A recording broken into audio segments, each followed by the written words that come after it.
Sharia law. Bo, you and I were talking about this backstage. Epic City, they wanted to build an entire Islamic city where you couldn't have dogs, you couldn't serve alcohol, there was no bacon. I don't know why. Real problem, though, with an expansion, taking politics into a way of life and religion and masking it as religion. Yeah, I'm going to say something that's going to make some people uncomfortable. The problem is we call it Sharia, but the problem is actually Islam.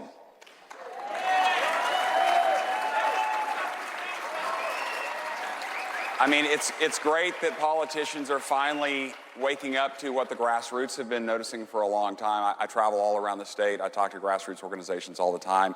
And every time I ask for a show of hands, who is worried about the Islamification of Texas? And without fail, 100% of the hands go up. And so, look, we in Texas know that we are the target. They are moving here. They create enclaves. They put people up for city councils and school boards, and they're having success. And it's not like a pastor is starting a church, in isolation and shepherding a flock. It's all coordinated. I mean, and Texas has been, we're a top 10 economy in the world, $3 trillion economy. They are here because they know that if they can infiltrate Texas and conquer Texas, then what's going to happen? They're going to be able to control the United States. That's the pathway to the United States. So that's why we're a target, and that's why Texans are waking up and understand that this is a real threat and we need to stop it now. Well, absolutely. The other thing is, Matt, we've seen this in like Mogadishu, Minnesota, and Dearborn, Michigan, a lot of other places. There's really not a benefit for the taxpayer whatsoever, but there has been a mass Islamification. And once they move in, they move from a minority to a majority. They elect people who then push out lifelong residents. And it's almost to a point where they've been hiding behind the protections of a religious freedom. At what point do we remove religious protections from the over-Islamification of American cities and call it a political ideology? Well, great to be with you guys, and happy early Passover and Easter, while you can still say that, I guess, in this state. And, I know this is called Don't Sharia My Texas. I'm from Maryland. I don't have the fortune of being from a state with that many Republicans. But I think that we should make sure we're not Shariaing America. Right. And that includes even places like Maryland, because what you see, at this point, Carl, you were talking about Mogadishu. They call Mogadishu Somalia mini Mogadishu because of what's happened in Minnesota, right, is my understanding of what's going on there. And this is a problem across the world, right? My brother lives in England, home of Londonistan, Manchganistan, all of these places. And, these quickly become third world countries. Right. So I think what's important with not Shariaing Texas, and Bo, you're right.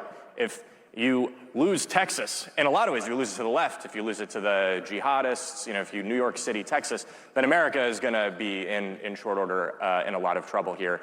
And that's why it's important to stop it before it happens. There was this big victory against one of the many Islamic city enclaves that they were trying to do. And these are bad, not because they're Islamic city enclaves. These are bad because you can't exercise any of your constitutional rights as an American, right, when these take over. You cannot walk. You can't expose your ankles as a woman, right? You can't eat bacon. I'm a vegetarian, but I still want you to be able to eat bacon. I'm not trying to push that. We give you a pass, but don't say it publicly. You're in Texas. I'm in Texas. Please forgive me.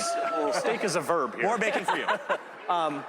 But Jenny, a lot of people are thinking, like, why is Patriot Mobile, a cell phone company, essentially, on a panel talking about Islam? But you guys are one of the front leaders on religious liberties and protecting Christianity, and the basis. That's the foundation of your company. That's right.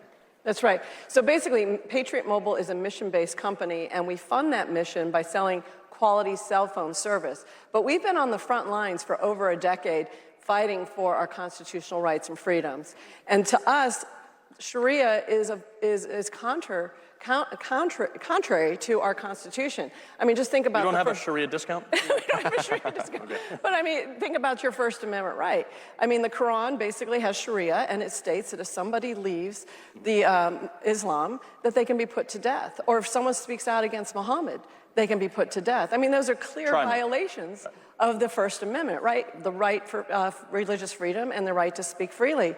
So, that's why our company exists.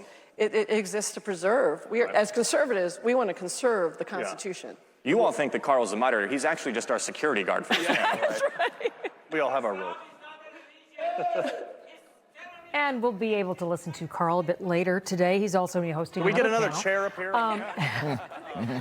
But Great interesting sense of discussion, humor. He always has. Yeah, certainly is. Carl Higbie, Frontline, 6